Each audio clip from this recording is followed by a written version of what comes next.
It was one of the most frightening experiences of my life, and I honestly have no explanation for it. My boyfriend and I were on a bit of a road trip, traveling to see my parents the next state over. They had never met him, despite the two of us having dated for almost 2 years. He had proposed to me the week before, my mother seeing the pictures on Instagram, and she had asked when they were finally going to get to meet this mystery boy I intended to marry. I hated that I didn't get to see my mom as much these days. My dad and I had a bit of a falling out before I moved, but he was looking to reconcile, and I was looking for some closure before my marriage to the sweetest man I'd ever met. We were driving, the countryside sliding past, and I felt myself drifting off as I just sat there and took it in. "Feeling like a little nap, babe?" he asked, reaching over to squeeze my hand. "I think I might close my eyes for a second or two." "Well, okay. I'm gonna stop for some food soon. 20 winks at the most," he joked. I stuck my tongue out at him and let my eyes slip shut as I blocked out the cows and the green fields that went sliding past the window. When I opened my eyes, the landscape was very different. The sky was red, like burnt red, the color of a jack-o'-lantern, and it seemed to be crackling with heat lightning as I watched. Something was falling from it, something bright that trailed a long tail. They almost looked like comets, but they were too close. We were on the road, but it was pitted and old. The concrete was flaked and peeling, and the landscape was eroded and rocky. Despite this, yellow crops grew from the arid soil, and I could see strange brown creatures with bloated bodies moving along on scaly legs. None of it was right. We should be traveling through Midwestern farmland, and the lightning was rumbling again. I saw it hit the ground and leave a crater amidst the too dry vegetation. I looked to Brad for some kind of answers, but as upsetting as the landscape was, Brad was the most upsetting thing about this, whatever it was. He stared ahead, eyes on the road, as he sat stock still and stared through the window as if it were completely normal. "Brad? What the hell? Where the hell are we?" He stared ahead and said nothing. "Brad, what's going on?" He stared ahead, and as I watched, something seemed to move beneath his cheek. I was scared. He was so still, but I found myself unable to look away. Brad was a joker, but he didn't usually joke like this. This was different. This was making me very afraid, and I started to worry about something being wrong with him. Then, ever so slightly, he turned his head, and I found myself wishing he had just stayed facing forward. His eyes were jet black, too big and starey. His face was locked in the rictus of a smile, and it seemed he was having some sort of fit. His skin was moving, writhing, and as I watched, a large black beetle slid from his mouth and scuttled into his ear. He didn't move. He didn't speak. He just stared at me. I became aware of how quiet it was, only the thunder making any noise as it struck outside the window, and the silence was a whole other monster that lurked. It became claustrophobic, like those parts in a horror movie where you're waiting for the monster to scream and scare you so you can just get on with the story. The scream never came. The scare never happened, and I just sat and looked at this thing as it drove us towards wherever we were going. As we sat staring at each other, however, the car was invaded by the sound of a loud, cavernous scream. I turned in time to see our vehicle barreling towards something large and gray that was walking laboriously across the road.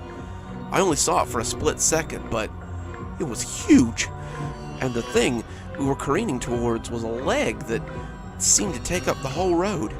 Its skin was craggy, like a living mountain, and as it tried to ponderously get its bulk out of the road, we hit it squarely, and the car made a sound like an angry animal. The crash happened in slow motion. The vehicle's front crunched in, lifting us off the ground as the windshield bulged in. The bubble slowly grew before bursting, pushing inward like a rising wave. The glass shattered out like a cascade of beautiful diamonds as it pelted toward my face. Through it all, those dark eyes glared into my soul. He maintained eye contact until I woke up, screaming as the pain radiated up my face. I heard a screech of tires and an angry exclamation from my boyfriend as I came to. The car swerved back onto the road and I clutched my nose and screamed. The pain was instant and mind-numbing, shooting agony that radiated through my nose and spread through my face. I didn't know what to do. I didn't know what was going on. Through my tear-streaked eyes, I could see that everything was back to the way it was before I dozed off. Had it all been a dream? My throbbing nose kind of made me think that it had been real. The pain was becoming too much, and I begged him to take me to a hospital. He obliged as best he could, and 20 minutes later, we walked into the ER lobby in the nearest town.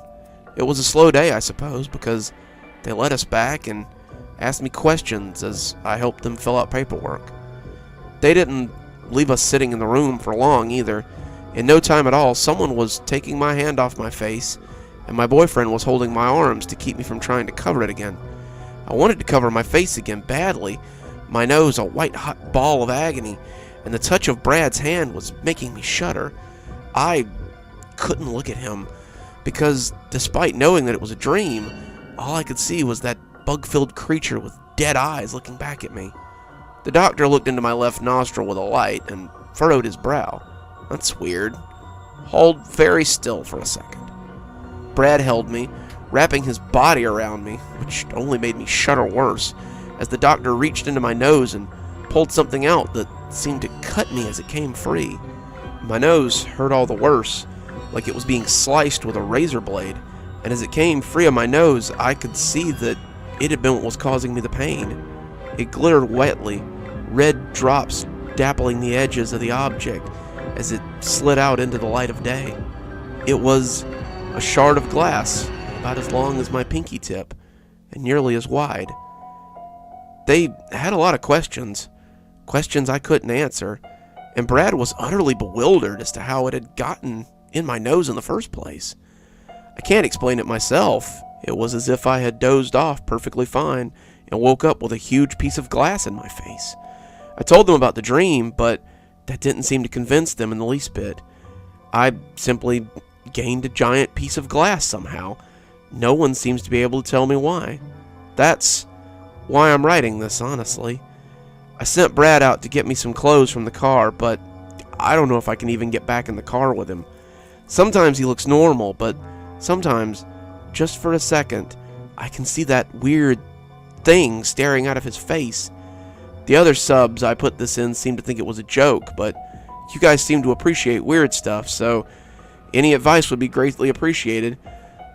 I just don't know what I'm going to do. I don't know if I'm going to be able to drive for another 2 hours with him. I don't know what's going on, or if I'll ever get over this.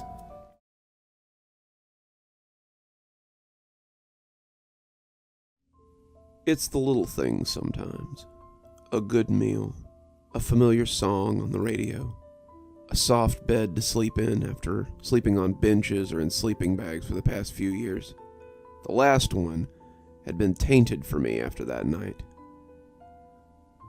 I didn't think of myself as homeless. I had a beautiful house in Tampa, Florida, where my wife and my kids lived.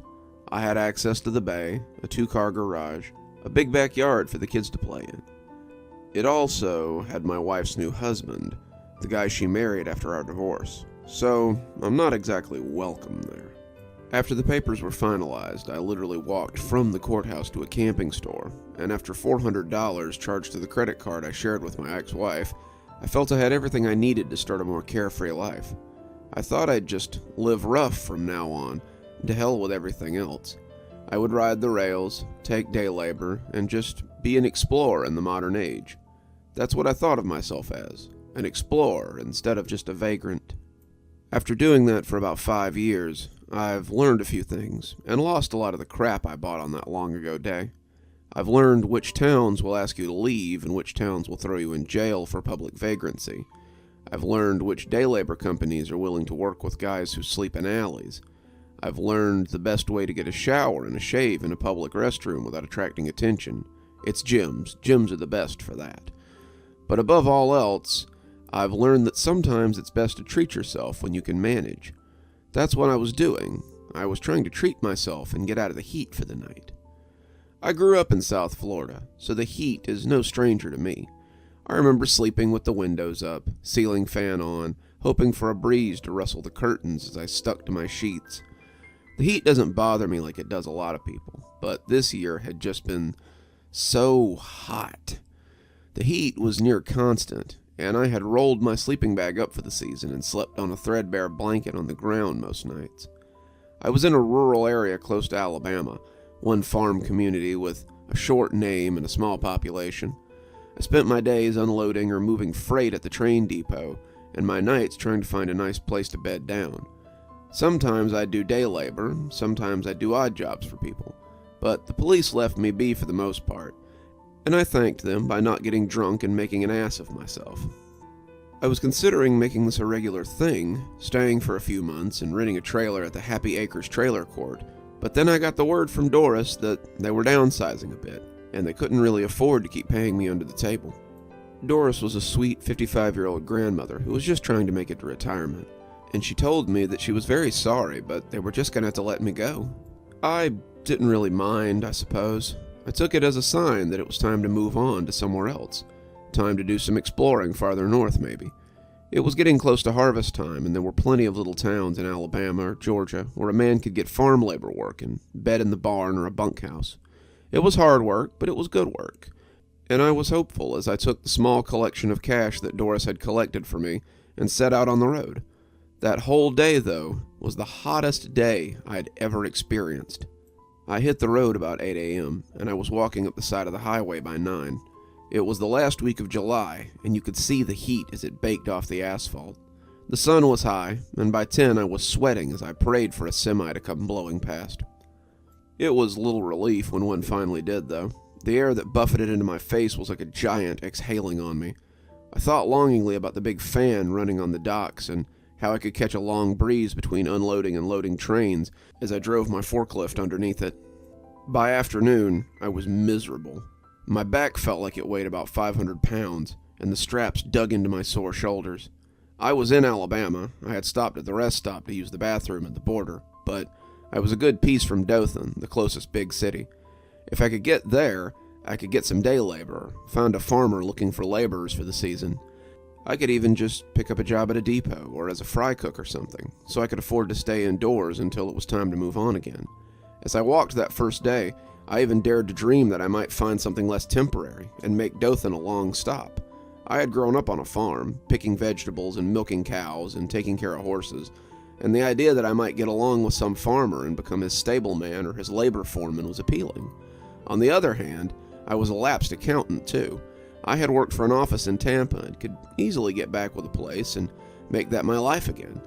I could get an apartment, have a stable job again, maybe even see my kids sometime if they wanted. Like I said, big cities are sometimes full of possibilities, and there's little else to do on the road but daydream. When night fell, I was squarely in the Badlands. For those of you unfamiliar with Highway 98, there's a stretch before you get to Dothan where there isn't much of anything but fireworks stands and little houses. There are occasional gas stations. Hell, there's even a really nice casino out there that no one ever goes to. But if you're on foot and seeing it through the headlights of passing cars, it can be a little spooky. The remains of abandoned houses that are slowly being reclaimed by the land look a lot like haunted houses when the lights of a passing semi suddenly bring them to life. The broken windows of a failing business seem to leer at passers-by as a minivan screams away from them. The heat was still baking up through the soles of my boots, too, and I was starting to wobble a little when I finally decided to stop for the night. It was 8, some pink still on the horizon, but the heat of the 12-hour walk had exhausted me. I had intended to move over into the nearby scrublands and try to find some respite from the hot evening, but when the lighted sign appeared at the bottom of the hill, I thought it might be Providence throwing me a bone. Eddie's Discount Motel rotated garishly on a sign out front, and I could see a little neon sign beneath it that read Vacancies. I had about $200 in the compartment in my backpack and about $60 in my left sock. Depending on how much of a discount Eddie's rooms were at, I might find a nice bed for the evening. As I walked to the bottom of the hill, I started daydreaming again, thinking about the continental breakfast, a hot shower, maybe some HBO before settling into a real bed for the night. I could check out around 10 and be on the road again, maybe even making Dothan before dark tomorrow. I barely noticed the hot tar under my feet, or the arid blasts that flapped my coat when the cars went by. I was on my way to something better, I thought. When the lobby door opened, I sighed in ecstasy as the cool air hit me in the face. The lobby was dingy, and calling it so might even be charitable. The furniture was of the bus station variety, and there was a magazine sitting on one discussing the first term of Barack Obama. My daydreams about continental breakfast drifted away, and I approached the plexiglass booth that housed Eddie, I assume, with trepidation. Eddie was a middle-aged man, his thinning hair pulled back into a ponytail as his Pantera t-shirt struggled to contain him. Even through the glass, I thought he looked distinctly greasy, and he looked up from whatever he was watching on his laptop with some misgivings. "I ain't got any spare change, pal, and I don't let people just crash in my lobby." I rolled my eyes, this sermon being pretty common amongst people who've never lived rough. Actually, I was wondering if I could rent a room for the night. Eddie looked me over and his glower softened. "It's $30 a night. Checkouts at 10 a.m. Cash up front. No refunds for stains or bugs." He tapped the slot at the bottom of the plexiglass, indicating that I could drop my cash in there. I bent down and fished two 20s out of my sock. They were wet with sweat, but money was money in this economy. 30 was a lot to pay for a few hours of respite from the heat, but the thought of sweating out in the woods for the night had changed my mind. Eddie grimaced at the wet bills, but he slid them under the counter and flopped a 10 and a room key back at me. "Take room 5. Don't forget, checkouts at 10 a.m. And don't steal my towels." Then he turned back to his laptop and forgot I existed. The room was somewhere between swanky and skanky. There was a bed with a sagging mattress and some sheets that were only slightly stained. A bathroom with a shower and a sad stained toilet, and a TV that looked like it had seen most of the Reagan administration. All in all, it was a shithole, but it was better than sleeping in the woods. The only thing I cared about was sitting under the big window, and when it started pumping out cold air at subarctic temperatures, I was glad that I had shelled out for the room. The shower was amazing, but it was also the first indication I got that something was off. I left my clothes on the floor and climbed into the hot deluge. My skin felt like I'd stepped into a heat bank for a few seconds, but it passed as the hot lava coursed down my scalp. How long had it been? How long had it been since I'd had a real shower? How long had it been since I'd stood in a real shower, slept in a real bed, watched TV, had it all to myself? My eyes snapped open, though, when I heard the click of nails on the linoleum. The rings of the Dollar General curtain almost screamed as I yanked it hard to the side. My first thought had been rats. This place was slummy enough to have them, but I didn't see anything. The floor was stained, but my clothes were the only thing on it. I looked at the door, but it was closed. No rat could have squeezed under that thing. I pulled the curtain back and had just started washing the day's sweat off of me when I heard it again. It was subtle, like claws on the lino, but when I looked at the curtain, I slammed hard against the cold plastic wall. My mind was trying to make sense of what I was seeing and coming up short. It couldn't be what I was looking at, but I couldn't find any other way to explain it. The curtain was crawling with something big, something that looked like beetles. They were scuttling over the curtain, 4, 5, 7, 8, and as I slid into the ringed basin of the tub, I started hyperventilating a little. They were scuttling, their feet making the same clicking as they had on the bathroom floor. I couldn't see their eyes, but I could feel them. They glared at me through the curtain as the steam clouded around them. As the water fell on my head, I gasped in pain as the shampoo I'd been working into my scalp ran into my eyes. I wiped at it, not wanting to lose track of the bugs, but as my vision cleared, I was looking at empty space and the gauzy film of the shower curtain. The bugs were gone, out of sight, but not out of mind. I searched the room, probably looking ridiculous in my old underoos, but I never found anything. Well, except for the stains on the mattress. They were a little hard to miss. I had gripped the mattress when I saw the old red stains on the side. If you've never seen old blood, then you may not realize what it looks like, but I'd seen my fair share on the farm. This was old blood, probably years old, and I made a mental note to sleep on top of the comforter that night. There were sheets on the bed, but you can only expect so much from fabric. I put my clothes back on and tried to make myself comfortable. It was hard. Those big bugs were still fresh in my mind, and as I lay on top of the sheet, I couldn't help but wonder where they had gotten off to. Were they waiting for me to turn off the light? Were they just sitting in the drain in the sink? As some movie played in the background, I found my eyes staring into the corners of the dingy room. The corners were dark, despite the lights being on, and I felt something lurking there. I fidgeted restlessly on the bed as something scrabbled over my leg. I couldn't find anything when I lifted it up, though.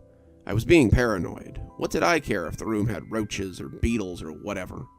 Hell, I often slept next to dumpsters or out in the woods. Just because these bugs had startled me didn't mean that they meant me harm, right? Despite my better judgment, I got under the covers and tried to get comfortable. The mattress was lumpy, but not too bad. There was a definite divot in the middle, though, a person-shaped indent worn from multiple bodies over multiple years. It seemed to be my only choice for sleeping locations. It wasn't a chasm or anything, but it had an uncomfortable dip on either side. I finally found myself giving up and lying in it, and as my eyes started to slip shut, I felt the bite. It wasn't hard, a little less than an ant bite, but it snapped me out of my semi-sleep and made me throw the covers back to look. I checked the bed, the sheets giving away nothing, and I couldn't find any ants or spiders or anything. I thought about bedbugs then, and I pulled my jeans back to look at my leg. It was nothing, a little red spot, but as I tried to settle in again, I felt another bite. It was followed by a third, a fourth, a fifth in seconds.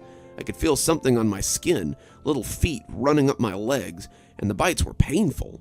I rolled up my jeans and swatted at my legs, but there was nothing there.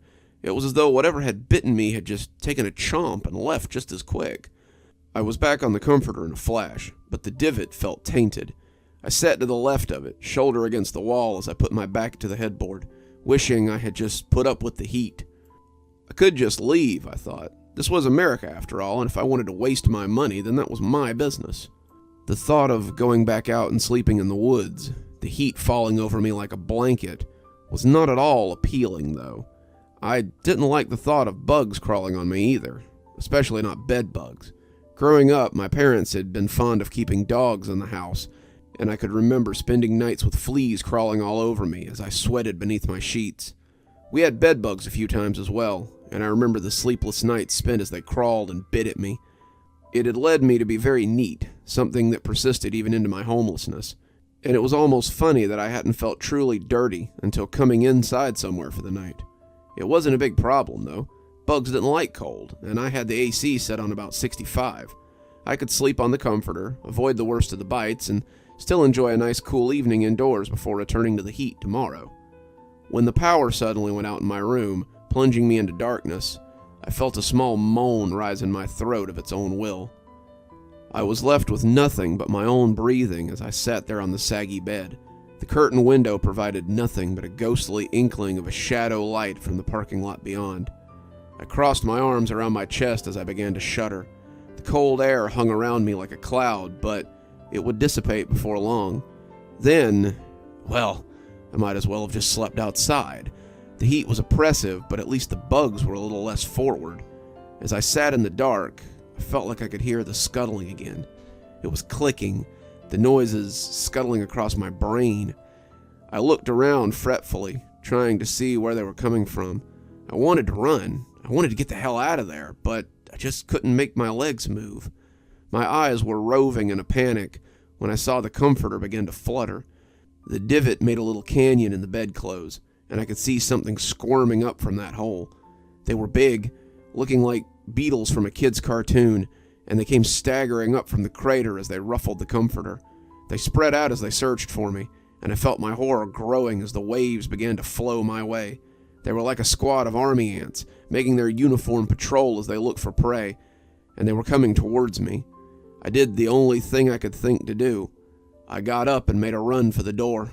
I made a grab for my pack, but my fingers slipped off the rawhide loop at the top. I paused in the doorway, turning back to grab it, And that's when I saw them. The bugs on the shower curtain had been babies compared to these bloodsuckers. They were as large as dogs, their amber bodies clicking as they moved, and their piss-yellow eyes full of hate. They came lumbering after me, their proboscises quivering with anticipation. I slammed the door as I left the bag to them. I had a fleeting thought that I had left the room key on the nightstand, but that hardly mattered. I wouldn't have gone in there for $200,000, much less the $200 in change that was left in my travel sack.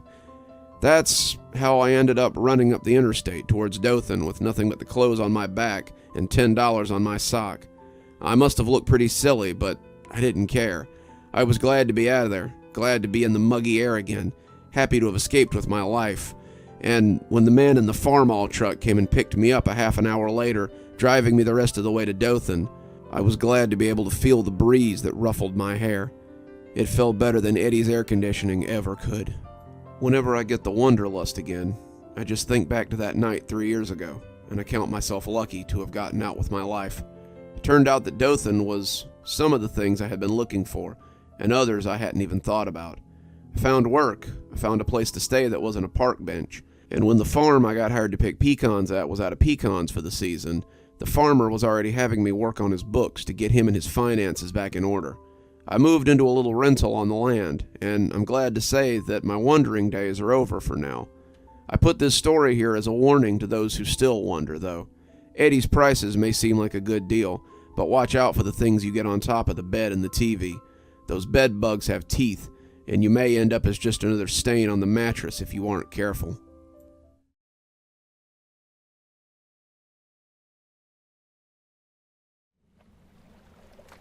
Liz couldn't really say she didn't know why she was here, but she could question why. Why a wise and just God would leave her here was beyond her, and if this was his plan, she wasn't sure of his wisdom. She could see him standing in the shadow of the palm trees, eyes red like a dog caught in the flash of a camera. All it did was stare, but she felt as if it wasn't all it intended to do. The trip had been one they'd planned for years, a girls' trip to the Bahamas, just her and her old sorority sisters, on a cruise for 5 sun-soaked days. Liz had been looking forward to it. It'd be nice to get out of the house for a while. Her BA in administration had mostly made a great dust catcher in the last 8 years since her graduation. Between the kids, the house, and her husband, and her call center job that she did to bring in a little spending money, she had little time for anything else. Well, that wasn't entirely true. Liz had contented herself with talking with her old sorority sisters, Janet, Claudia, and Maria, about their lives and what they'd all been up to. Janet wrote for a food blog, she and her husband jet-setting around as he ran his export business, and Liz loved to hear about all the foreign places she found herself in. Claudia was a lawyer, always the brains of the bunch, and Liz often celebrated with her over the computer about her courtroom victories. Maria was a designer in New York, and Liz would be lying if she didn't admit that she grudgingly lived vicariously through her bestie. Maria lived like one of the girls on Sex and the City, with a constant diet of different men, different gigs, and different problems that seemed to fix themselves before they got out of hand. Liz's life, in contrast, was pretty mundane. Her friends gushed appreciatively over the pictures of her kids, none of them having any, but it was clear that their admiration was mostly lip service. They were out living spectacular lives, while Liz was stuck in the gilded cage with her eggs. She was comfortable. Harold was a good man who took care of the bills and gave her whatever she wanted. She loved her kids dearly, but watching her friends as they went about their lives made her feel like hers was going nowhere. As she sat beside the fire, alone and watching the red-eyed creature, she now wished that she had stayed in her comfortable rut. When she had told Harold about the trip, his only real concern had been who would watch the kids. Harold was a dutiful husband, but he reminded her of an old song her mother had liked. She couldn't remember the name, but her mother had played it on cassette as she cleaned the house. Harold reminded her of a line from the song, one her mother always sang in tones of deepest disgust, a line that embodied Harold as much as it embodied her own father. "I'll raise the children while you go have a beer." Where is my John Wayne? Where is his shining gun? Where's my lonely ranger? Where have all the cowboys gone? It was a good line. It encompassed her life so well. Harold was not the owner of an export business. He wasn't a model or a defense attorney who might be moved to sleep with her after a trial. Harold was an assistant manager in a company that made oil drilling equipment. He was nice enough. He was stable. But his interest in her had clearly waned. It had happened sometime after their second child. She saw his eyes began to wander, and if he wasn't already having an affair, that his impending midlife crisis would surely drive him into one. She had assured him that her sister would watch the kids while he was at work, but that he might have to miss his after-work bar trips this week. I'm sure she'll watch them on Saturday, though, so you can meet your associates at the links for your golf game. In retrospect, she thought he might have been a little too glad to hear how her sister, 19 and home from college, would be coming to sit with the kids. But that might just be in her head. The news that he could still golf on the weekends had softened his mood a bit. He even slipped her a few extra hundreds so she could fly to Orlando instead of driving. The idea that she might be stuck in traffic and miss her cruise was comforting now. But as she thought about the reunion with her friends, it brought a smile to her cracked lips. They had all met at the airport. First Liz and Maria, with Janet and Claudia flying in an hour later. The four had gone to dinner, drinking and talking about what they'd been doing, and finally boarded the boat at nightfall. They'd had a grand send-off with fireworks and champagne, and the four of them had talked excitedly about what they would do once they arrived in the Bahamas. "Hope your husbands gave you a day pass, ladies," Maria joked with Janet and Liz, "'cause you never know who you might meet on this trip."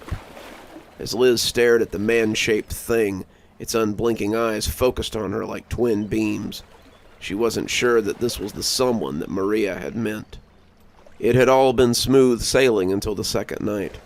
The four of them had drank at the bar, dined in the main hall, watched a few of the floor shows, and gone to bed thoroughly pleased. Maria had come in a little later, after leaving with a fella from the bar, and Liz wondered if she might pick up a fling of her own. She had turned red at the thought. Did she dare do such a thing? She didn't think she could, but who knew what a trip might bring? The second day had been spent around the pool. Liz was a little more self-conscious than the other three. She'd never quite gotten her figure back after her second child, but that didn't stop the eyes from finding her. They soaked up the sun, pretending to ignore the ogling eyes of those who looked, and Liz felt desired in a way that she hadn't since college. Harold did his duty at least once a week, but she'd come to suspect that that was out of habit. The men who looked at her and her friends seemed willing to do far more than their duty, and the thought made her smile as she watched them from behind her sunglasses. They had dressed in their best that night, their reservations at the captain's table being semi-formal, and Liz thought she might find herself in someone else's bed besides her own later.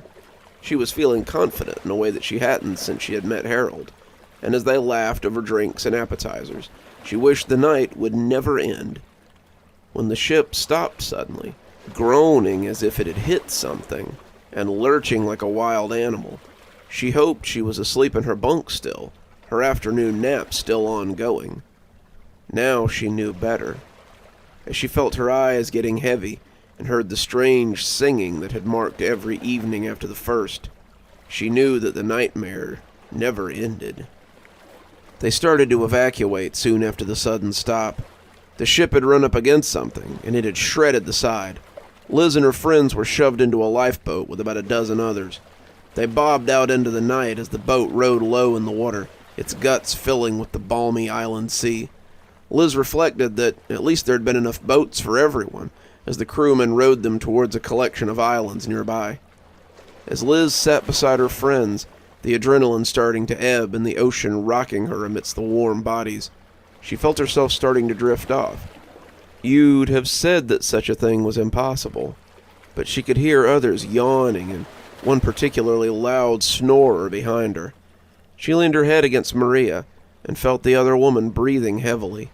It appeared Liz wasn't the only one getting tired, and as she drifted off, she thought she heard the first snatches of a song, that would become very familiar. When she woke up, she found herself alone. The boat beached as the surf pushed it in and out amongst the sand of some unknown island. Liz had no idea how long she had been there, but the fact that she was alone filled her with a palpable dread. Where had everyone gone? Was she the only one left out of the 20 or so people in the boat? She got up, but immediately sat down as her sleeping legs refused to hold her. She tried to rub some of the feeling back into them, her hands as numb as her legs, and that was when she noticed the thing around her finger. It was a ring, woven from coconut fibers, and she couldn't remember seeing anything like it before. Where had it come from, and who had put it on her? It was tight on her finger, but Liz couldn't call it uncomfortable. It sat flush against her skin, and as she lifted it up to take a better look, she saw the creature for the first time. The island swam with fog, the trees and sand leading her to believe that it must be tropical. She had seen him in the mist, leaning against a palm tree as he stared at her. The two locked eyes, and she felt her skin crawl as he stared silently. It was as if they were the only two in existence, and the longer it went on, the less human he began to look. His arms became less human as they thickened and waxed and waned. Its legs appeared to double, then triple, and its head bulged oddly before returning to its normal dimensions. It was man-shaped, but certainly no man. They stared at each other for what felt like an eternity, but when it turned its head suddenly, the spell was broken. She heard Maria calling her through the fog, and when she turned back to look, it was gone. "Glad you're finally awake," Maria said. "We got a little worried when you wouldn't wake up." How long was I out for?" Liz asked, getting shakily to her feet as the pins began to recede. "Nearly a whole day. We left 3 others out here with you. Did all you wake up at the same time?" Liz shook her head as Maria took her arm and led her up the beach through the fog. "We've been trying to make something that will get the attention of ships or planes, but the fog is so thick I'm not sure anyone will see us. The rest of us have been trying to get some shelters up, but it's hard to find materials and all this." As they came through the fog, Liz could see that there were around 15 others milling about. Men, women, even a couple of kids went about their tasks without much enthusiasm. They looked at Liz disinterestedly as she and Maria approached, and Liz saw Janet and Claudia as they turned rocks into words so a plane might see them. They both waved as they walked over to them. The rest of the day was spent raising lean-tos and setting up fire pits. She met some of the others, her fellow castaways, and they seemed to have quite a mixed bag. There was Ben and his sister Catherine, Angela and her daughter Celeste, Margot, Roger, his boyfriend Francis, Tracy, who carried around a typewriter case with a manuscript inside, Gail, Kathy, and her son, Gregory. They feasted on nuts and fruit, coconuts, and some little crabs that Ben and Francis had managed to scare up around dusk, and as they ate, the group discussed what they would do tomorrow. "It might be nice to take stock of the island," Ben said. "Find out if there are any others here." "A source of fresh water might be good too," Maria put in, and Liz couldn't help but notice that she kept looking shyly at the older man as he agreed. Liz tried to keep up, but it was hard to focus on planning. It was hard to focus on anything with the pair of red eyes that stared at her from the nearby palm tree. No one else seemed to have noticed it, and the longer it stared, the more she realized that it was staring only at her. Whatever the creature was, it seemed to have eyes only for Liz, though the attention was far from flattering. Her finger itched, and Liz realized that it was the first time she had thought about the ring in a while. She wondered if it had been given to her while she slept. Why not just take her too, if it had gotten that close? As the others began to get comfortable, Liz watched the creature in the fog as it stood its lonely vigil, which was why she was still awake when the singing began. Liz didn't know where it came from, or whether it had anything to do with the mysterious voyeur, but she blinked a little too long and found the red eyes had gone when she was awake. She sat, blinking, the sounds of snoring vibrating around her. The night was suddenly split by a heavy baritone. It rolled across the sleeping people, hitting Liz like the warm steam off a cup of tea. As she watched, a few of her fellow survivors staggered up, getting to their feet and walking towards the jungle. They moved like sleepwalkers, their legs taking them shakily into the fog. In the dark, Liz wasn't certain who it had been, but in the morning, there were two less than there had been the day before. She hadn't slept that night, but as the sun came up and turned the fog into a blanket of diamonds, she pretended to. The last thing she wanted was to answer questions about missing people. No one seemed to notice at first, but by noon the disappearance of two people was hard to ignore. "Any idea where Roger and Francis are?" Catherine asked, looking around like she might have just missed them. "Off doing God knows what, I'm sure," Ben muttered, drawing some dark looks from a few of the others. He had made his displeasure at the pair of them pretty clear to everyone but them, and didn't seem to care about their disappearance too much. A couple of people talked about going to look for them, but it was finally decided that if they had gone off on their own, then they would either come back or they wouldn't. People went about their day, some looking for food, others trying to find planes or boats to hail. As the day spun out, Liz wondered if she should tell someone what she had seen the night before. She hadn't told anyone about the man-shaped thing in the jungle, and if it was the same thing taking people, maybe they needed to know. Her thoughts chased her throughout the day, but as the sun set and the fire cast sparks into the night sky, Liz found herself awake and searching for the creature. She hadn't have far to look. It had been there since dusk, just watching her as she sat by the fire. The fog was still a thick pea soup, and the image within it swelled and distorted as she kept an eye on it. Her head dipped and jittered as she tried to stay awake, but when the singing began tonight, it was like a sweet lullaby. She saw three shapes rise around her, the fire turning them into silhouettes against the sparks, and as they stumbled away from the dancing flame, she tried to call out to them, to raise some kind of an alarm. She was fading away as the deep, resonant voice drowned her amidst the crashing waves of the beach, however, and soon she found herself asleep. The camp awoke to find they were 10 now, and Liz discovered that one of the shades had been Claudia. Another had been Angela's daughter, and she was beside herself with grief. "Has anyone seen Celeste? She was right here next to me when I fell asleep last night." "We should go look for them," Maria suggested, looking pleadingly at Liz and Janet as she tried to move the others to go with her. Most didn't seem keen on going off into the mist to hunt for people who'd disappeared, especially if there was something out there taking them. Liz found it impossible not to be moved by Maria's words, though, and Janet seemed to feel the same. Claudia was their friend, and Celeste was just a child. The thought of them lost and scared in a strange place made Liz's heart ache, and the three assured Angela that they would try their best to find her daughter. She thanked them tearfully. The disappearance had left her in a state of grief so deep that she could do little but sit and rock as she cried. In the end, the three set out to search for those who had disappeared, and the others watched them leave, with not much expectation that they would see them again. The foliage smooshed wetly underfoot as they searched, the fog a constant blanket around them. The palms gave way to thin pines and wispy spruces that seemed to grow small, round nuts. The ground was far too wet to see much. Any footprints that might have existed were obliterated by the soupy ground, and as the three women searched the jungle, they found no trace of the missing people. Liz was no tracker, but in the movies there were always signs left behind when someone went missing in the woods.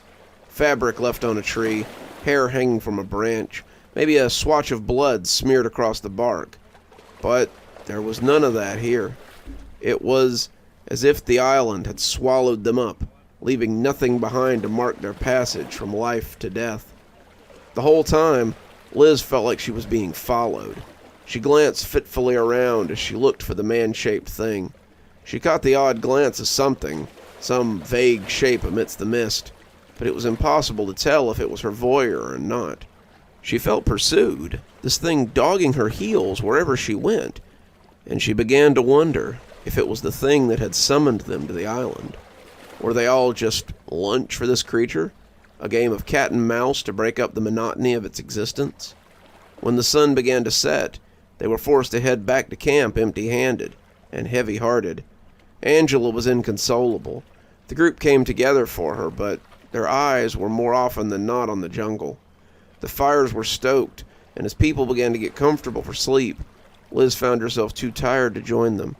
She had collapsed after they'd returned from the search, exhausted from all that walking, and her sleep had been heavy and dreamless. That night, Liz finally got to meet her mysterious watcher, and it likely saved them from another loss. It was late when she jerked awake, unsure how long she'd been asleep.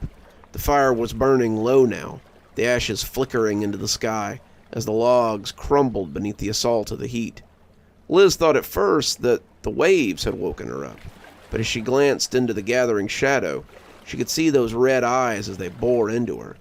They were closer now, maybe 15 feet away, but Liz was finding it harder and harder to be terrified of her mysterious watcher.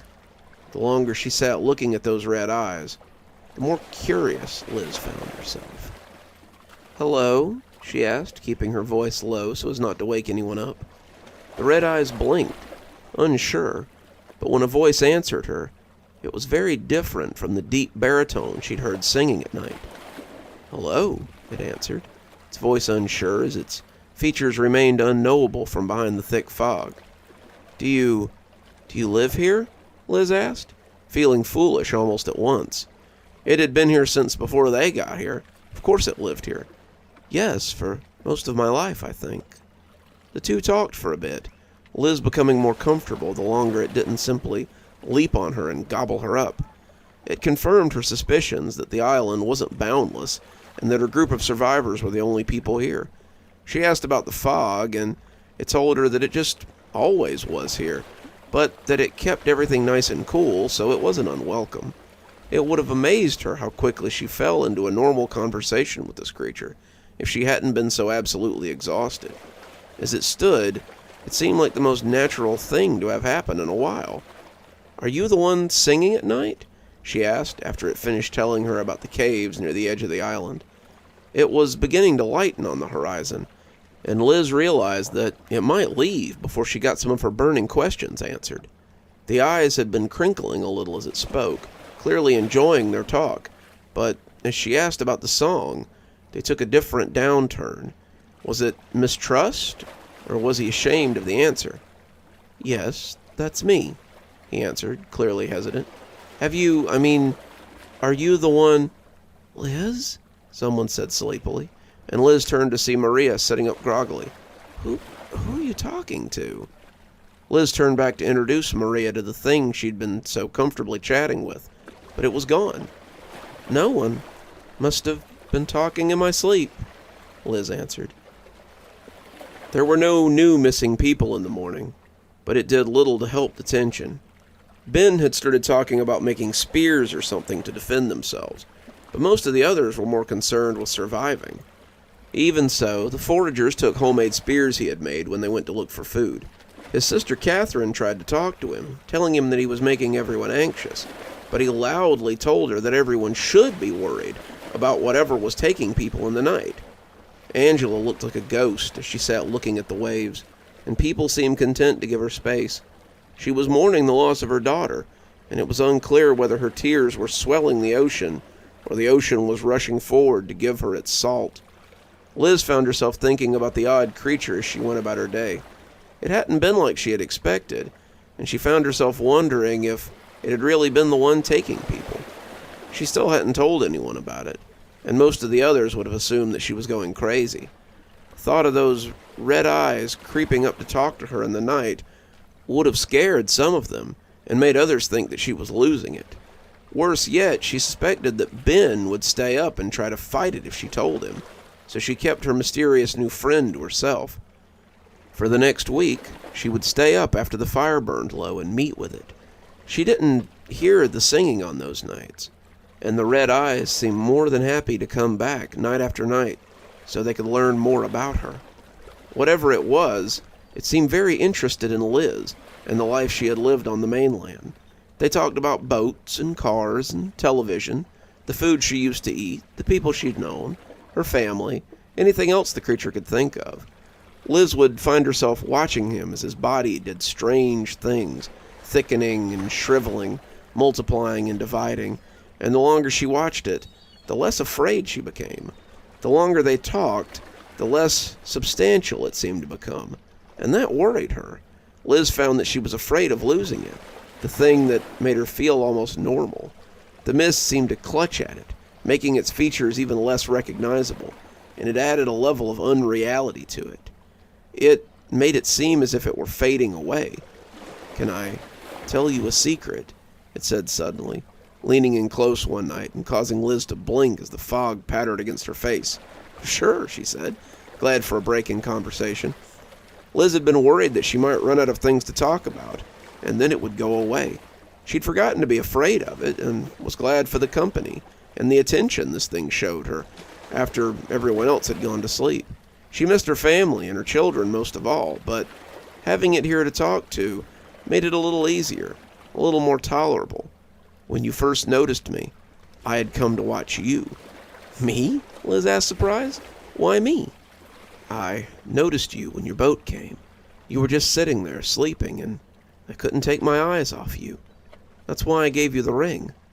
Liz had been struggling with the conflicting nature of being both uncomfortable at the idea of this thing watching her and strangely flattered by its attention. When was the last time anyone had paid that sort of attention to her? Certainly not at home. Certainly not since she left college and started her descent into wedded bliss. She jumped a little when he mentioned the ring, having almost forgotten about it until right then. Sometimes she would go all day without thinking about it, and then it would suddenly catch on something, or the scratchy fibers would peel at her skin like steel wool, and she would remember that it was there. "You gave me the ring?" she asked, watching its head wobble oddly. "I did," and though it sounded like it wanted to say more, it was unsure how to proceed. "I don't know what to say," Liz said, knowing exactly what she wanted to say, but unsure if she could ask. The two sat in silence for a few minutes, just listening to the waves break on the beach as they stared at each other. "Why don't you ever sing anymore?" Liz asked suddenly, causing the eyes to back up a little bit. They backed further away, getting closer to the tree line, but still unable to look away from Liz. Why don't you sing anymore?" she asked again, and this time it sounded like an accusation. He was almost 30 feet away, but Liz still heard him when he whispered the secret he'd longed to keep hidden. "Because I don't want to hurt you, but I'm so hungry." As the sun came up, dispelling some of the fog, Liz was left with nothing but her confusion of mismatched feelings. Whatever he was, he managed to hold out for another 3 days. Liz didn't see him again until the third night, and that was when she heard the singing. Liz had thrown herself into any task she could find, trying to take her mind off of him. She wasn't exactly sure when he had gone from it to a him, but the transition made her wary. She'd been working to leave the island, wanting to return to the life she'd known, but now her tasks seemed so pointless. Maria had started lighting fires along the coast in an attempt to get the attention of a passing ship. Janet wanted to make a map of the island, something they could use to explore deeper for supplies. Ben wanted to find better shelter in case the weather changed. Gail wanted to try to find out if they could see the shipwreck at some point on the island, so they could get their bearings. Tracy just wanted to sit and work on her manuscript, and the others seemed content to just exist here until it was all over. It all seemed very trivial to Liz. Despite this, she threw herself into anything that came her way, whether it was scouring the island for resources, looking for somewhere to move the group, or just feeding fuel to the multiple signal fires. All the while, she could feel the eyes of her admirer as they followed her. She never saw him lurking in the mist, but she could sense his presence. He kept his distance, watching her from afar, and Liz was worried that she had offended him. She had suspected that he was the one luring people away, but she hadn't really understood the implication until he'd spelled them out for her.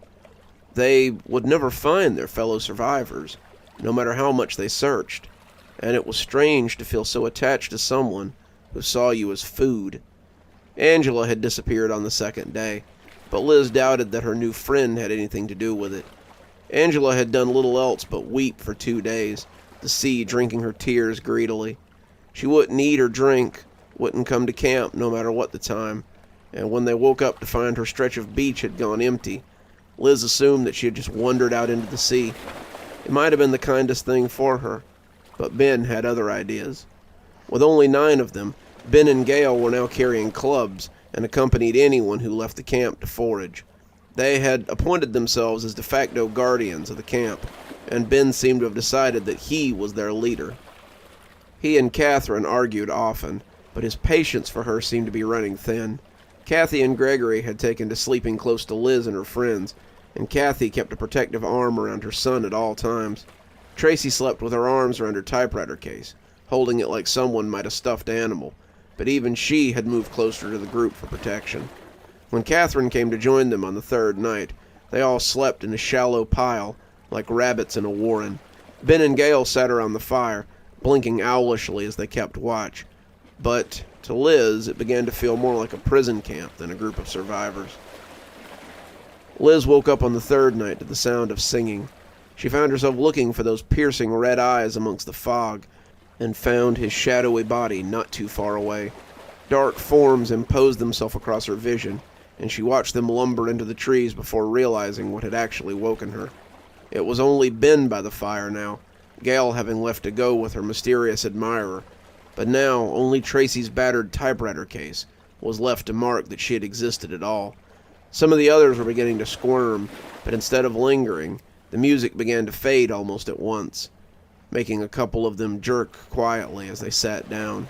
One of them had been Janet, all 3 of the women sleeping close enough to each other for some semblance of protection, and as Liz settled back in, she found herself feeling torn about the absence of her mysterious new friend. Ben was upset the next day, enraged by the loss of Gale, and the others stuck close to camp that day. A light rain had blown in, and they seemed content to fix the boat tarp they had taken off the lifeboat to keep the worst of the rain off the fire. They huddled underneath it, shivering as the storm pattered around them. Ben stayed up late, his sleep utterly forgotten, but Liz's visitor didn't come back that night. She supposed he was full after eating so well the night before, but Liz still found her own sleep difficult. She was exhausted, unsure how much longer she could do this, and as she drifted off, she wondered who would be missing in the morning. When Janet's hand slid out of hers, Liz sat up in time to watch her walk out into the rain. The singing was getting farther away already, and when she looked at Ben, she found that he was snoring in the sand after tumbling off the log he'd been sitting on. Liz went after her friend before she could think better of it, and the rain was cold on her face as she moved out into the darkness. It didn't seem to affect Janet at all, and as Liz pulled at her to get her attention, it was like pulling on a stone. She strained at her, looping her legs around her as she tried to trip her up, but Janet's eyes were set as she made her way into the woods.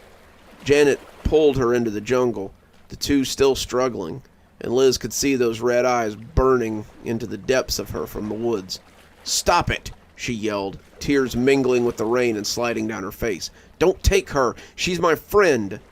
There was silence in the jungle, broken only by the falling of the rain as it hit the thick fronds of the trees. It was almost too loud for her to hear when he spoke, but it was just loud enough to reach her as he slipped into the wet blackness of the surrounding jungle. "Sorry, it's my nature," said the scorpion to the frog. She was left to ponder that as the rain soaked her to the bone, leaving her confused and apprehensive. Maria wrapped Liz in a hug when she came back, the camp awake and holding torches. They had spears too, even Gregory, and Ben pressed one into Liz's hand as Maria let her go. His eyes mistrusted her, but were resolved. He was clearly suspicious of her, but with only 6 of them remaining, he was forced to put his misgivings aside. "We're going after it," he said. And as her eyes grew wide, Ben smiled knowingly. "That's right. I've seen it too. I saw it tonight as you tried to drag your friend back, and I've seen it lurking around the camp more than once. I'm still not sure it's the thing that's taken people, but at this point, I don't much care." We're gonna find it. We're gonna kill it before it kills us. Liz wanted to deny him, wanted to scream at him, wanted to stab the spear into him and make him shut up. But instead, she fell in with Maria and let him lead her into the semi-darkness. She felt claustrophobic as they made their way into the jungle. Ben had no clue where he was going, but as the sun rose over the horizon, he kept them moving as their torches burned low and their clothes clung to them. They had set out with bellies full of fire, determined to find this thing.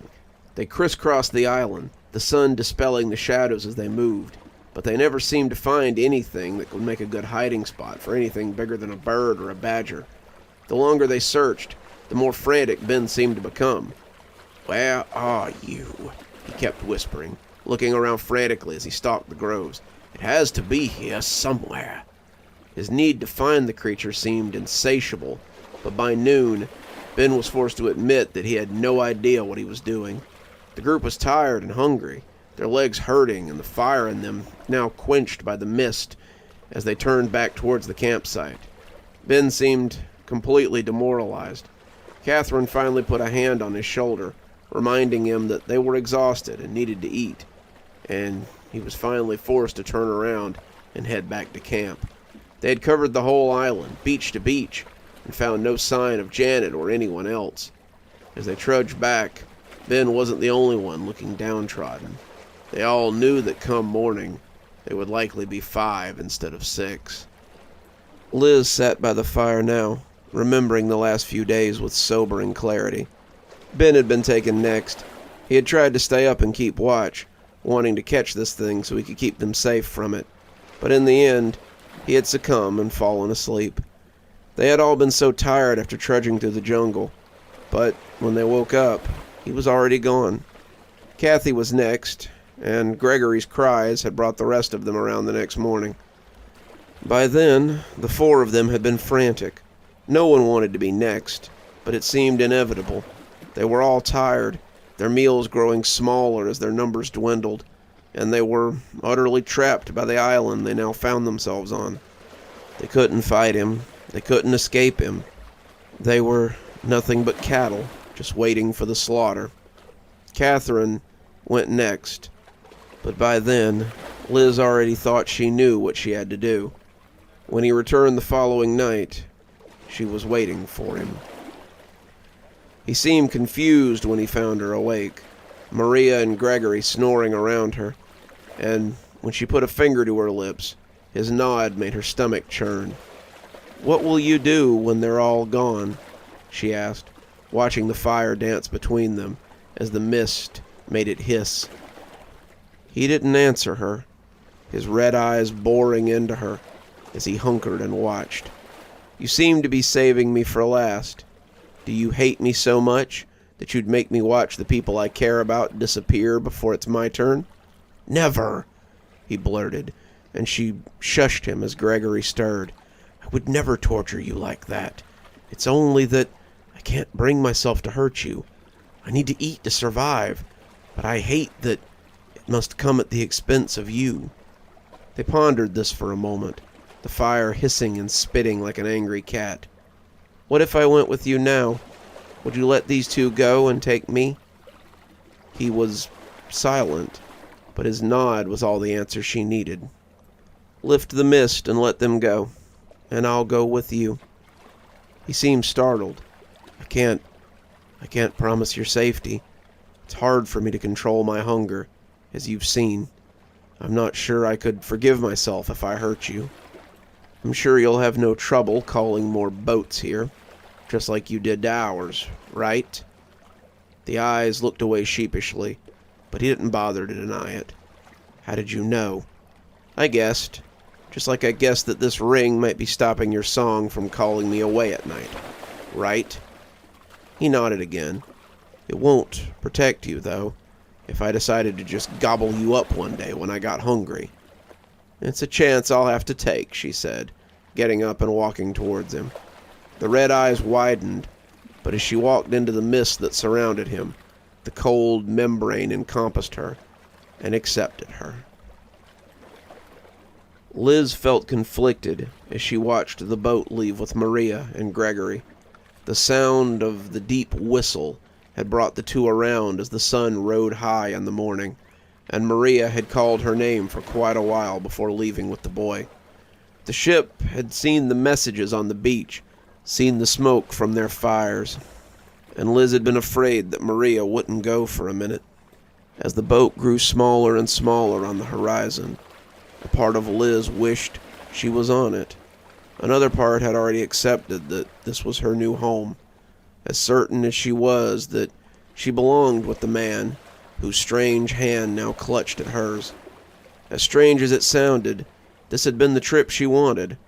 Her old life seemed so dull now. Harold and her children had already started to fade as she stood beside this strange creature. As she turned to look at him, she wondered if she would become like him one day. Maybe he had been like her once, before being discovered by something like him. Maybe he had left a life like hers behind, sacrificing everything because it felt right. Regardless, this was her home now, and as she turned to look at him, she felt complete in a way that she had never felt before.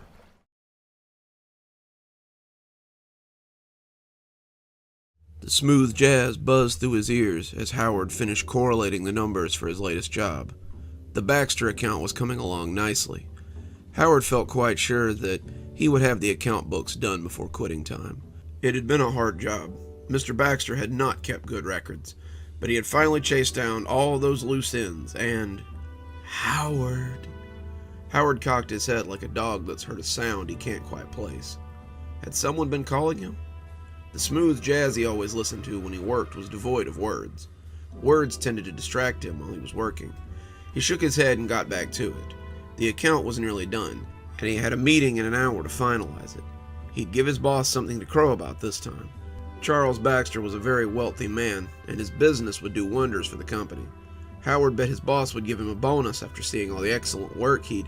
Howard turned to look behind him. Someone had said his name, almost spoken it in his ear. As he looked around, he was perplexed as to where it was coming from. Looking back to the computer, he began to type again. His nerves were a little rattled at the thought of a disembodied voice and... Howard! Howard jumped and nearly overturned his chair. Someone had shouted his name, screamed it right into his ear. Even now, as he looked around his home office, he could see no one. Howard lived alone with no wife or children or roommates to distract him, and the thought of someone in his house made him very upset.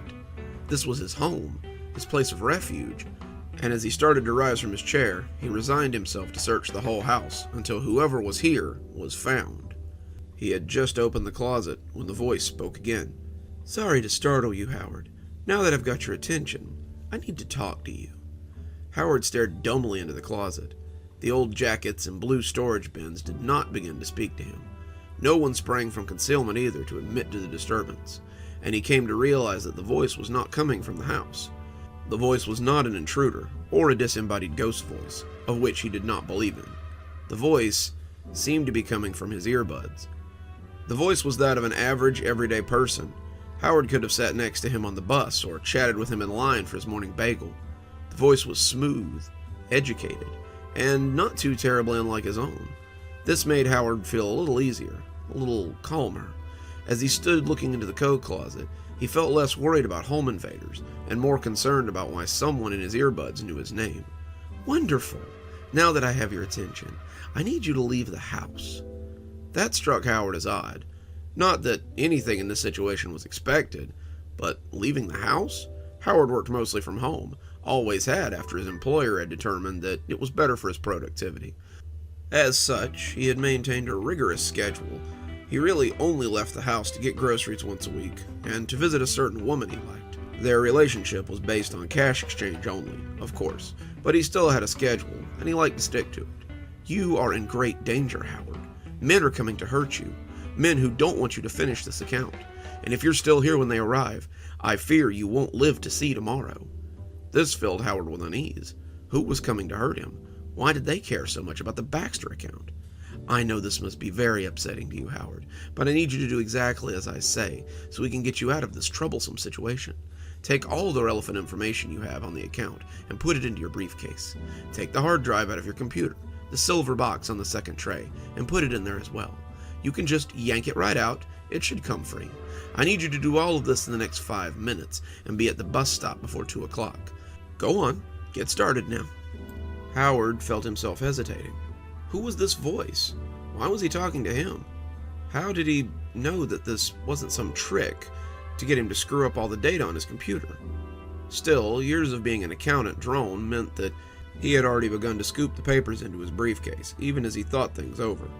He was used to following orders, and really, this was just one more in a long line of orders. The side of his desktop came off easily. He had saved his documents, of course, and powered it off. Now he had the case open, though, and the nagging voice asked again if he thought he was doing the right thing. This was crazy. He was going to yank a piece out of his computer just because a voice in his earbuds told him to. How did he know he wasn't being fooled? How did he know he wasn't having a mental breakdown? For all he knew, he had created the voice, which hadn't spoken in about a minute, and now he was getting ready to break his computer. "Quickly now, Howard. They're on their way," the voice said, not showing the slightest bit of interest one way or another. Howard reached in, feeling the heat from the components, and gripped the hard drive. He lifted it out of the cradle, but instead of yanking, he detached the cables and easily brought the box out. He looked at it as it ticked and cooled and put it in his briefcase. He closed the case, grabbed his hat from beside the door, and left his house. "Don't bother locking up. You probably won't be back," said the voice in that who cares sort of way. "Now, walk down to the bus stop and sit with the wall blocking your view of the house." Why wouldn't I come back to my house, Howard thought, but he moved to the bus station without really thinking. He was running on autopilot as he came to the bus station and just sat down. The longer he sat, the longer the voice remained silent, the more he doubted that it would come again. A woman with a bratty kid sat next to him, and he clutched his briefcase on his lap. The kid looked up from his gadget, a box that was spewing noise at an ear-splitting level, to tell his mom that he wanted McDonald's when they got wherever they were going. She just patted him and said she would. The kid turned his grubby face back to the gadget then, and gave no more thought to the conscious world whatsoever. That was when Howard saw the car. The black town car drove right past the bus station and into his driveway. 4 men in black suits climbed out and walked towards his door. One of them knocked, 3 loud clumps, and they all waited for 30 seconds in a state of impatient tension. They all had sunglasses on and shiny black shoes. Howard thought they looked like government agents in a spy movie. As he peeked around the bus station wall, he saw one of them drive that shoe right into the door after receiving no answer. As they filed in, he thought he saw them reach into their coats for something. But the voice came back just as a big silver bus pulled up in front of the stop. "Never mind that, Howard. It's not your concern anymore. Just get on and take the bus to the number 12 stop. You can do that, can't you?" As Howard flashed his bus pass and took his seat, he found that he could. He rode the bus for the better part of an hour. He kept a firm hand on his briefcase, and as he rode, his eyes kept sweeping around to look at the other riders. The bratty boy and his doting mother were a few seats away. The kid hadn't looked up from his gadget since he'd spoken to his mother, and she seemed to be busy watching the world go by. An older woman was sitting up near the front with the driver. Her clothes made him think that she might be homeless, and a young man with headphones on was sleeping near the back of the bus. The flashing sign near the front said that they were nearing stop number 4. If the stops were in some kind of order, it would be 8 more stops before it was his turn to get off. He glanced out the window as they drove, the bus stopping occasionally, but rarely picking anyone up. The voice in his earbuds hadn't spoken for a while. He was again beginning to wonder if he'd made the whole thing up. Here he was, on a bus, with his work and his hard drive in a briefcase like some kind of spy. Maybe he had been working too hard. Maybe his boss was right, and he really did need to take some time off. "I don't want to alarm you, Howard, but it seems that the men in the town car are following you." Howard bristled. He turned his head slightly and could see the black town car in traffic behind the bus. The windows were polarized, so they couldn't see in, but they certainly knew where he was. It would be easy to find out if he had come onto this bus. He didn't exactly blend in, and then what would they do? Would they gun him down on the bus in front of all these people? Would they arrest him? Why were they after him? "I need you to get off at the next stop, Howard. Don't hesitate.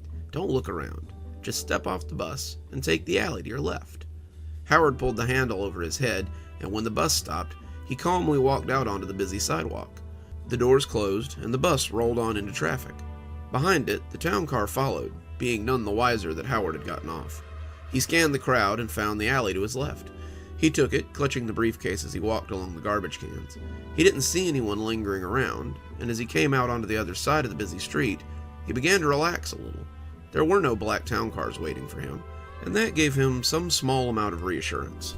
Now, cross the street and take the next alley to the number 12 stop. There will be a taxi waiting for you there. Take it to your destination. Howard glanced around, unsure until he finally saw the alley. It sat between an Italian restaurant and a computer repair store. Howard could see the large green dumpster that took up most of the lane, and knew it would be a squeeze to get around it. He started across the busy street, and was met by the sounds of horns honking and people cursing. He hurried across like a frightened rabbit, and made the alley before the screeching tires had stopped. The alley was awash with graffiti and the old smells of pasta. Someone had hung some band poster on the wall, but it did little to add to the place's charm. The dumpster was a stinking edifice of green and chrome. Howard was no dainty flower, but he shimmied around it with very little problem. He winced when his stomach rubbed against the filthy dumpster, but he was clear a moment later, and nearly out of the alley. "Stop," the voice said, and suddenly Howard was against the wall. He made himself as small as he could, and saw the black town car pull up next to the bus stop. "Don't move. Just be still, and they won't see you," said the oily voice in his ear. The man who had kicked in his door stepped out of the car. He bulged in his suit, a mountain of muscles, and Howard had little trouble believing that man so easily booted in his door. He stepped out and walked to the bus stop. The bus Howard had departed, pulling up and offloading the few passengers. He looked hard at the mother and the brat, the child sticking his tongue out at him, and at the old lady who shuffled up the street. The bull stepped onto the bus and looked around, exchanging words with the driver before climbing off. He and the man in a taxi had another conversation, his town car blocking the sidewalk, which ended with the taxi honking and cursing and speeding away. The town car left a few seconds later, and Howard breathed a sigh of relief. A new taxi pulled up a minute later, and the driver asked Howard if his name was Howard Kernst. Howard climbed in, and they pulled into traffic. They drove until they hit the city limits. Howard had expected to go uptown to one of the glass edifices that marked the government buildings or the high-scale holdings. He had expected to be greeted by a man in a suit who would tell him that he had done well and explain all this. Instead, they drove into the desert. The driver didn't speak, he just drove. Howard was becoming nervous.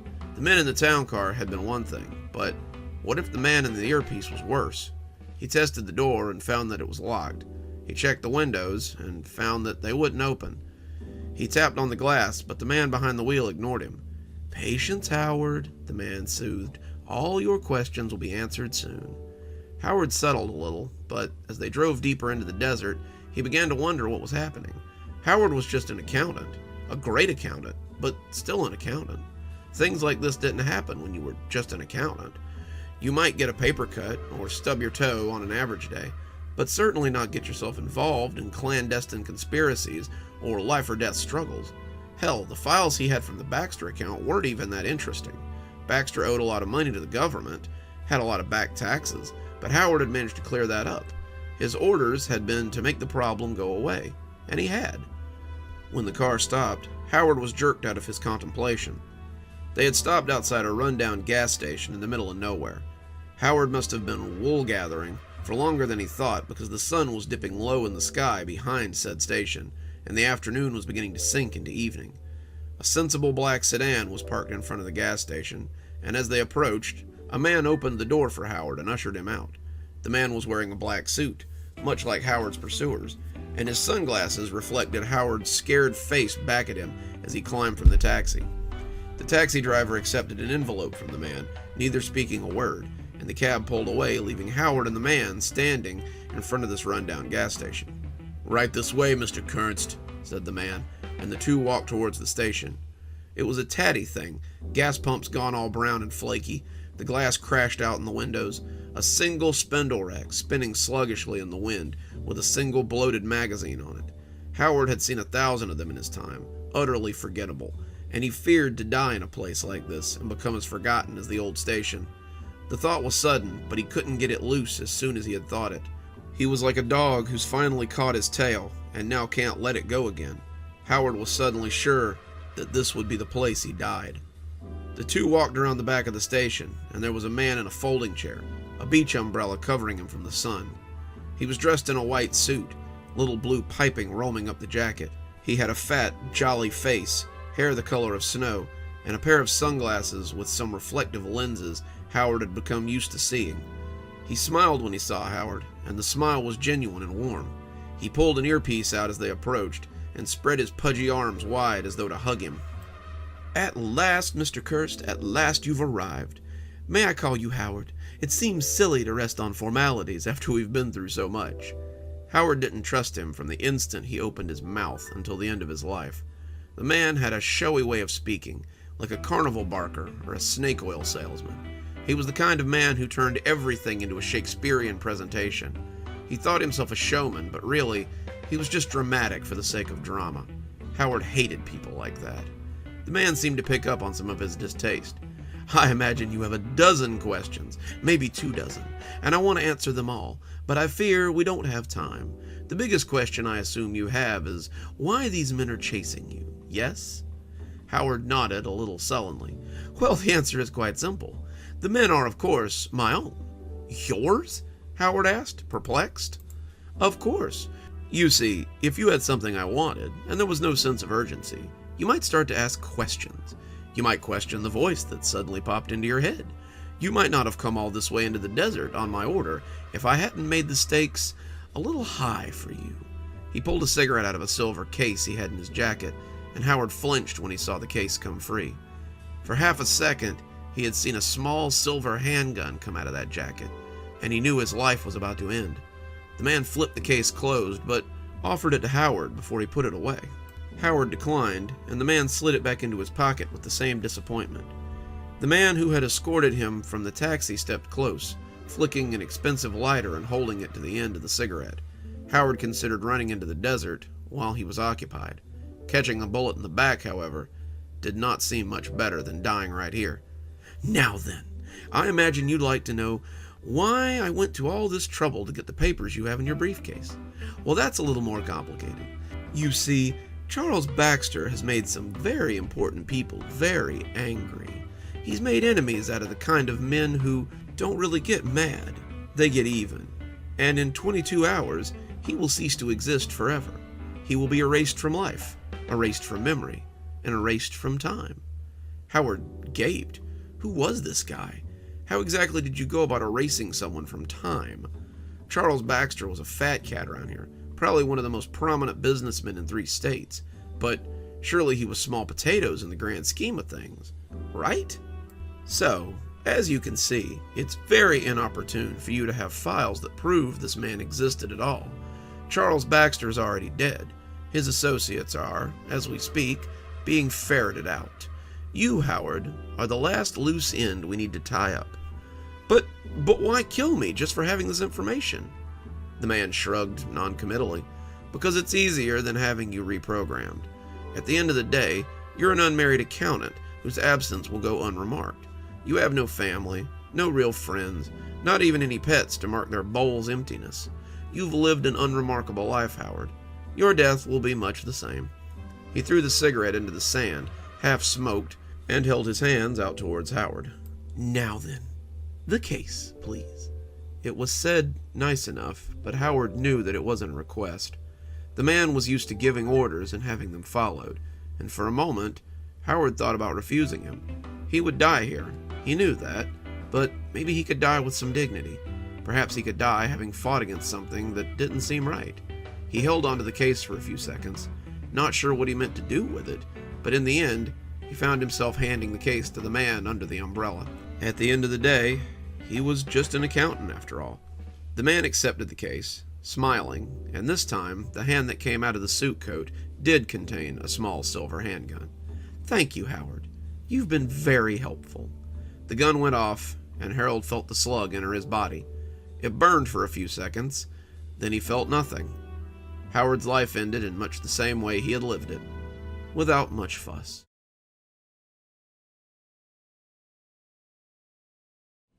"If walls could talk," Joshua mumbled under his breath as he walked through the ancient old arches of the hotel. Approaching the wide check-in desk was like stepping back in time. but the image was ruined by the girl with her phone out and her AirPods stuffed in her ears. She was smacking her gum and perusing Face Space or Tic Tacs or whatever people her age did. Joshua hadn't really had time for any of that in a while. He hadn't seemed to have much time for anything these days. The girl at the desk looked young enough to be his daughter, and her smile was that perfect mix of customer service charm and barely masked indifference. "Good afternoon, sir. How can I help you?" Joshua looked up at her, and she must have seen something that spooked her in his hollow eyes, because he saw some of that indifference slip into something resembling concern. Not concern for him. That would have been a little too genuine an emotion to show a stranger. She was concerned that he might be a weirdo. She had clearly been warned about spotting weirdos. The hotel likely got its share of rent and ditchers or guys who wound up naked in the hot tub at 3 a.m., and she was on the lookout for trouble before it reared its head. The hotel manager likely had them keeping an eye out for these sort of weirdos who wanted to become permanent residents. If she saw that on his face, he knew he'd be screwed. Joshua tried to fix his face, but it was a struggle. "Checking in," he said, handing her his credit card and reservation paperwork. She looked at the paperwork as if the concept were foreign to her, before turning to the computer and clicking away at the register. He figured it was likely something that she didn't deal with regularly.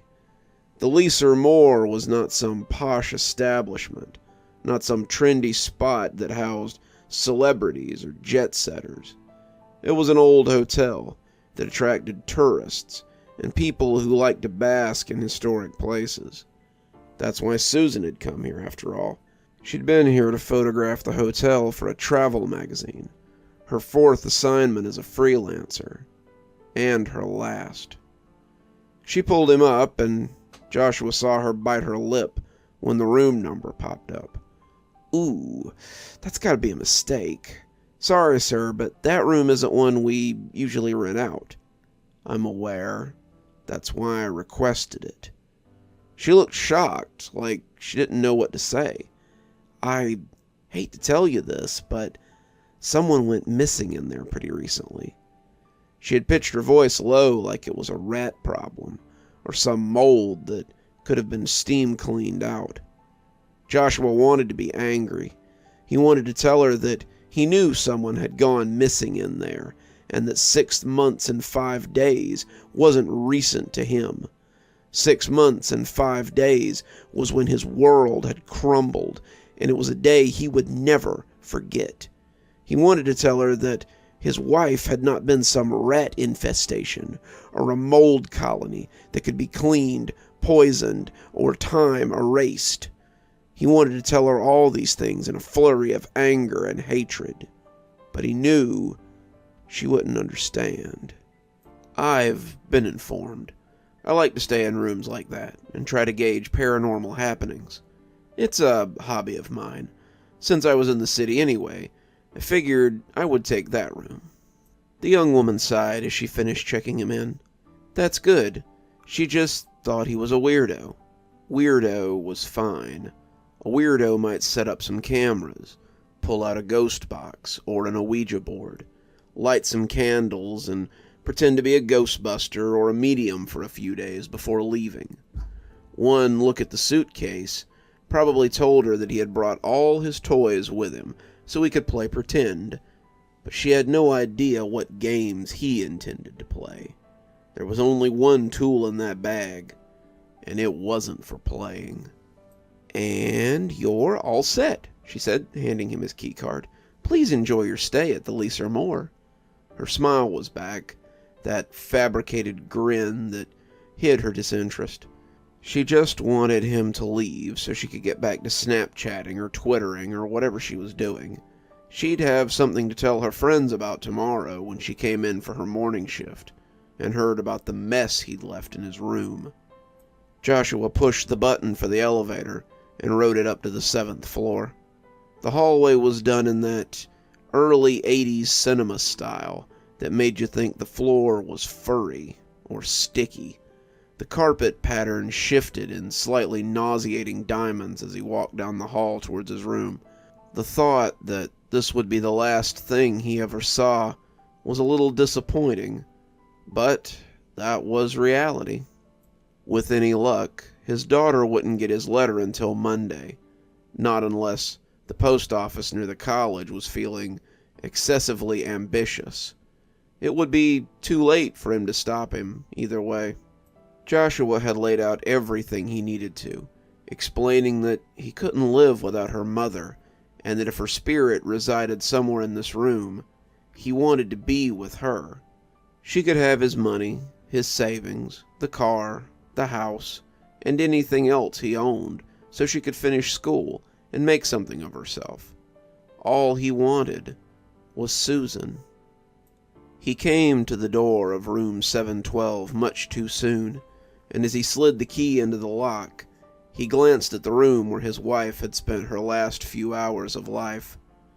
As the door came open, he was a little disappointed to find that it was just another bland hotel room. 2 beds, a dresser, an old TV that looked ready for the dump, a flimsy-looking chair, a nightstand that doubtlessly held a Bible, and the wall, whose color scheme sat somewhere between warm brown sugar and runny crap. Had this really been Susan's final destination? Had these uninteresting walls been the last thing she'd seen before leaving this room for the last time? Joshua set his suitcase down and took a seat on the bed, suddenly hoping not. Let her have seen the sights, taken a meal, and taken her final breath anywhere but here. The sun set outside the window as he sat on the bed, casting shadows across the room. As the darkness came to fill the empty space, Joshua became aware of strange patterns on the wall. The smears seemed to move as the shadows became gantries, and some looked eerily like faces. Suddenly the room was far too crowded, the multitudes watching him from the walls of the room, their judgment palpable. Joshua could hear the nightlife waking up, the people rumbling from the street below as the cabs and the music created a strange cacophony. He opened the suitcase and pulled out the gun, deciding that this would be a fine time to do it. Every minute he put it off was another chance for something to go wrong. It also gave his courage a chance to slip. If Kara got the letter and he couldn't follow through, he'd be spending the foreseeable future in a mental facility. Having to sit in the sterile room on a paper gown, orderlies medicating him to the point of catatonia, would be worse than death. As he set the cold barrel against his head, he whispered a final apology to Susan as his finger hovered over the trigger. "Stop!" It took every ounce of trigger control not to blow the top of his head off by accident. Joshua turned, his eyes growing wide as he recognized the face that had yelled at him. He wasn't sure what he had expected, a ghost or a manifestation, or maybe just a final mental break that would prove less supernatural and more existential. But he never expected to see one of the slightly expressive wall faces staring at him with panic. It reminded him of a mannequin's face, featureless and barely expressive. But as he watched it, it spoke again, and he heard the voice of his dead wife coming from the bland wallpaper. "Please, I can't watch you kill yourself." Joshua crawled across the bed, his shocked face locked onto the unremarkable one looking at him from the wall. Susan? The eyeless face stared at him as he got closer, and despite being devoid of anything remotely close to features, he began to see his dead wife's face beneath it. The scar on her cheek that she'd gotten in high school, the small nose he'd loved to kiss the tip of, the eyes that were slightly too close together, her lips that looked just as full and sensuous as they had before she left. The closer he looked, the more he saw. The more he saw, the closer he came. Is it you?" "It is," she said, the corner of her mouth pulling up as she studied him. "It's good to see you." "But how?" he said, stuttering as he leaned off the bed, closer and closer to that wall of perpetual faces. I don't know," she whispered, her lips forming the words delicately. "I woke up to see a face on the wall looking back at me, and as we stared at each other, it began to speak." He leaned in closer, slipping off the bed as his knees brought him closer to the spot on the wall where Susan's face lay. "He asked what I was doing in his room, and after I explained that I had rented it from the hotel, he told me how he was staying here on a business trip when he had seen the faces as well. They all live here, Josh. Once I became part of them, I got to know them and heard their stories. They were all once people who stayed in this very room, people on vacation, people on business, people with families, people estranged, all seeking purpose in something and finding it here." Joshua crawled on his knees like a penitent before an idol, but his mind demanded caution. The other faces were looking at him, pushing against the wall like someone behind a thick plastic sheet as they tried to break free. Joshua could see their multitudes in the dim light from the window as they pressed and receded like a tide. "Come closer, dear.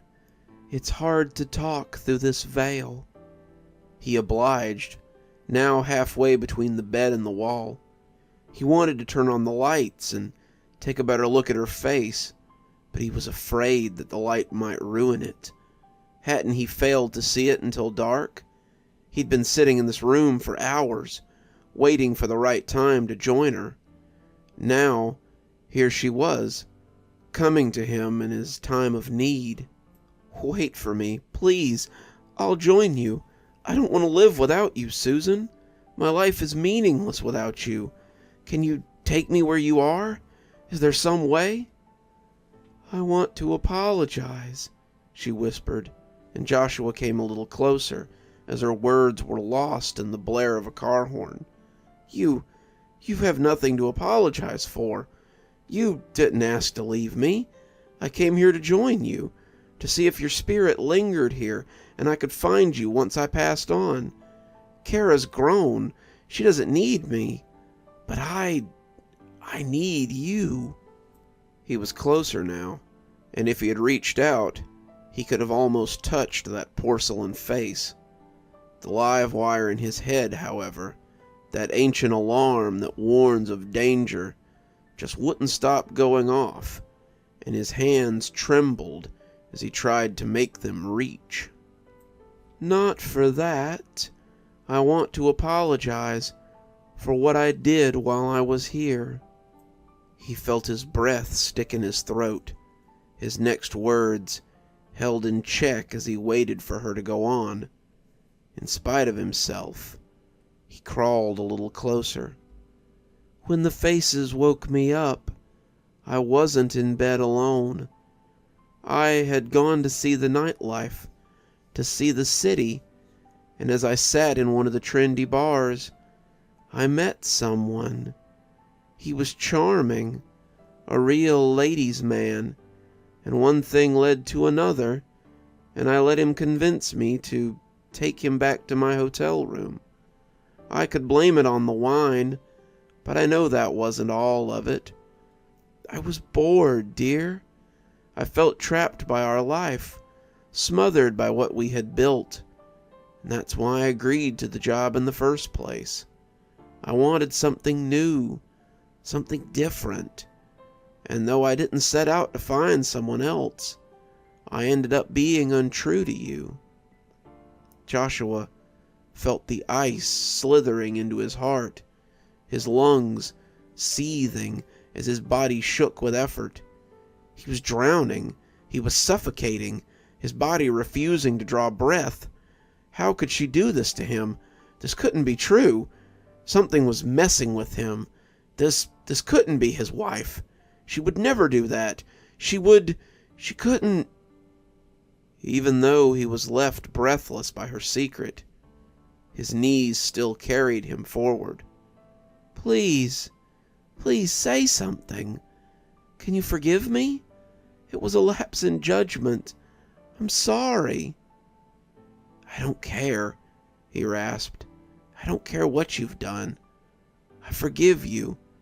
I want to be with you again.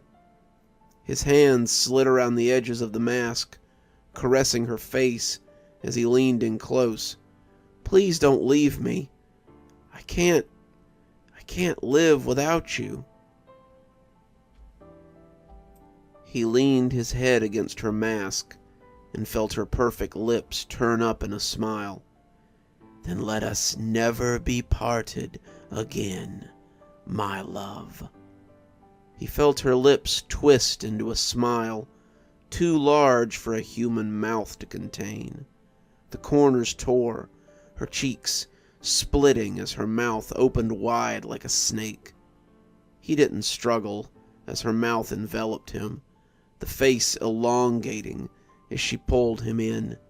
He opened his eyes to see that her face had grown to take in the whole wall.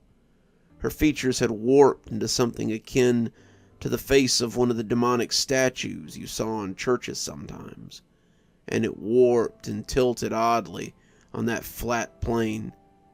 You aren't really my wife, are you? No, but I can take you to her. You'll find many of her friends inside the walls. I hate going into this room, Maria said, her cart making a strangely chuffy noise on the carpet as she and Loa came inside. Why? It's no different from any other room. It just always seems like something is watching me here. As she fixed the bed, Maria couldn't help but glance over her shoulder at the wall. Loa was wrong. This room was unlike anything in the hotel. The paint here always looked like faces, and the faces were always staring right at her when she came in to clean. As she looked at the wall, the paint looked thick in places, like a splash of blood left to dry. The faces leered at her from every corner, and she squinted a little as she noticed a new one. She cleaned this room once a day. The 7th floor was her assigned floor, after all, and she could have sworn that no face had been in that spot before. As she watched, it almost seemed to turn to her, the featureless face somehow regarding her. Hello? It rasped, its voice thick and coarse, but also inviting as it fell over her like a... Did you say something, Maria? Loa asked, and the little maid shook herself as she turned away from the wall. When she glanced back, the face was still there, but had become flat and featureless again. Let's get out of here, she said suddenly, taking her cart and pushing it towards the door. But we haven't cleaned the room yet, Loa countered, looking aghast as Maria beat a hasty retreat. Maria took the Do Not Disturb sign from behind the door and hung it on the knob. We can clean tomorrow. No one will bother this room if that sign's on the door. She was glad to see Loa coming behind her, but she glanced back at the face as it regarded her from the doorway. She prayed she would have the strength to turn away tomorrow, but she knew that someday her own face might look down from that same wall. Maybe it wouldn't seem like such a bad idea on that day.